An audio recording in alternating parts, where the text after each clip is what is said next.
and gentlemen, thank you and welcome back for another weekly edition of Z Real Estate's discussion on real estate. All right, I'd like to highlight a couple standard sales before we get into Z Real Estate's top 10 ways to dramatically improve curb appeal, which everybody should be doing but is not. Yes, that's actually the title of the top 10 list. All right, so we have brand new construction in Victorville, California.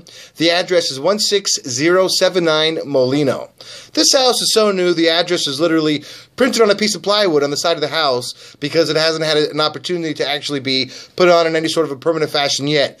The home was literally just completed a few weeks ago and has anything and everything that any buyer could want in a brand new home. Single-story home on the golf course, featuring 4-bed, 3-bath, 2,600 square feet, tile flooring, granite counters, stainless appliances, jacuzzi, tub, literally anything and everything. This home has got it. Awesome house.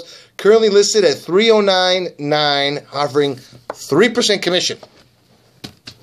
Yeah, that one should go pretty quickly. We got 5 units in Long Beach, which I mentioned before. That one does have 5 separate meters. Coming up, we got one in Redlands. We've got 2 in Ontario that are coming up. Beautiful standard sales. We have one in Riverside on Michaelinda with panoramic views. This one is actually in the Indian Hill area of Riverside with 180-degree views. Awesome house. Price was recently reduced from $425 to $399. Anybody interested in that move? Hurry up. I don't think it'll last long. Okay. Top 10 ways to improve curb appeal, which every realtor should know, should be doing, and should be telling their clients. Number 1, edge your driveway. Messy driveways just look, well, messy. And messy homes aren't exactly inviting. People don't want to look at ugly homes, and the less people that look at a home, the less people want to go inside the home. The less people go inside the home, the less people will be interested in making an offer on the home. So the goal is to get as many people as possible to look at it, okay? So edging driveways is definitely key. Number 2, install sidewalk lighting.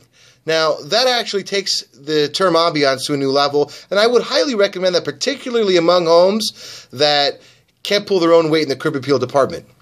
Some realtors out there know exactly what I'm talking about. The ugly homes that just, for whatever reason, you can't put your finger on it, but if it had some really nice sidewalk lighting, it would make a difference, right? So sidewalk lighting does help, especially when the other option is infinitely too expensive, okay? In keeping with that same exterior curb appeal theme, plants and foliage also goes a long way. I'd recommend a flower garden, a rose garden, or planting flowers. Okay, so for those of you that don't exactly have a green thumb, there are ways around it. Cover up all the dead spots in your lawn. If you can't do that, like I said, if you have green thumb issues or a green thumb challenge, buy some green spray paint.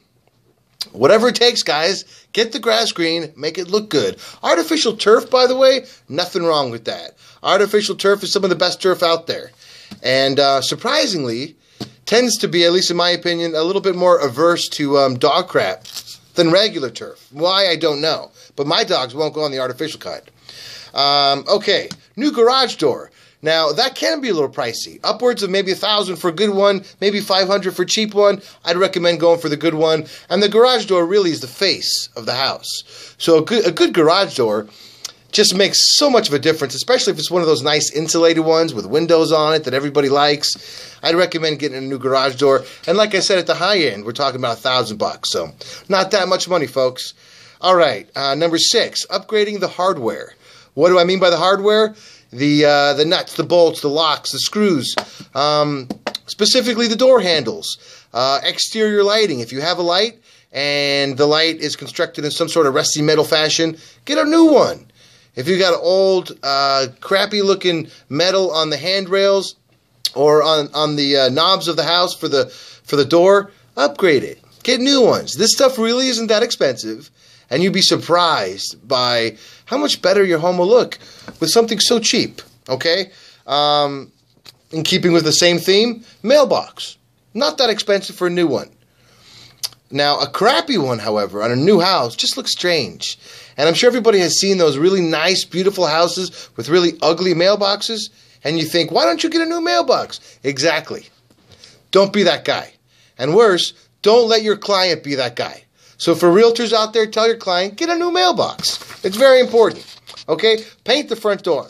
I would paint it something real beautiful, real catchy, and something that stands out in a way that far exceeds the rest of the house. Okay? Maybe a bright red door or something that you just can't miss. Last but not least, cut the trees back, cut the bushes, make it look presentable. We got 1 minute to spare, and with that, I'm going to bring Kavita on. Come on, Kavita. Come on. I'm ready. I know we don't have a lot of time. Hi, everyone. I just wanted to say I'm glad to be back from vacation, and as soon as I came back, I got this, which is a new listing agreement for a property for lease in Chino, and I've gotten so much work in the last couple of weeks. One is a listing in Rancho Cucamonga on Foothill and Haven Avenue, another one on Euclid Avenue and 60 Freeway, and another one right here in Chino, and that one can also be used for medical services. I also have truck wash for sale, which is for $2.5 million. I do want to share that with you, but I know we're out of time, so the time is ticking away. But definitely tomorrow I'll do another video and I will elaborate on these listings. Great to be back and hope you take care. And that's it. By the way, what she meant by elaborate, one of the truck washing places is a slaughterhouse truck wash, which is perfect for those that just want to get the blood off the car. You know, when you kill somebody and you just can't find a regular car wash that will quite get the blood off in a really good way, this place will do it. Message Kavita for details. Thank you very much for joining me, everybody. One of a kind. One of a kind. That's right. So until next week, have a great week, everybody. Thank you for joining us.